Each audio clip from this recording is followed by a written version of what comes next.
Hello বন্ধুরা, নমস্কার। তো আমি কিছু কথা বলছি।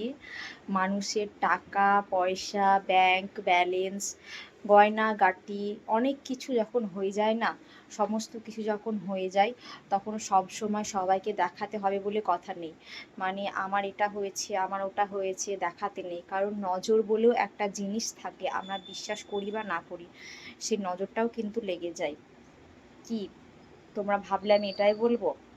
না, যার কপালে যেটা আছে সেটাই হবে, যার ভাগ্যে যেটা আছে সেটাই হবে, ভগবান যা চাইবেন সেটাই হবে। ভগবান যদি মনে করেন তোমার কাছে সব কিছু রাখবে তো রেখে দেবেন, ভগবান যদি মনে করেন তোমাকে কিছু দেবে না তো দেবে না। তবে এটা একটু সতর্ক থাকতে হবে, আমাদের টাকা পয়সা ব্যাংক ব্যালেন্স হয়েছে মানেই যে আমাদেরকে সব সময় ব্যয় করতে হবে, খরচা করতে হবে, দেখাতে হবে না। ভগবান অনেক সময় পরীক্ষা করেন, উপরওয়ালা অনেক সময় পরীক্ষা করেন, পরীক্ষা নেন। আমরা সেই লক্ষ্মীকে কিভাবে কি করছি, সঞ্চয় করছি, সেটাও অনেক সময় দেখি।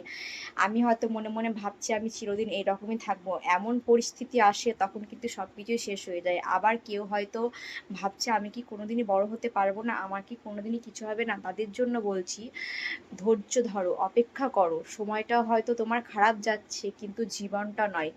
ভগবান যদি উপরে থাকেন আর তুমি যদি সৎ পথে থাকো, তোমাদেরও একদিন সব হবে। তোমার এটুকুই বলার ছিল।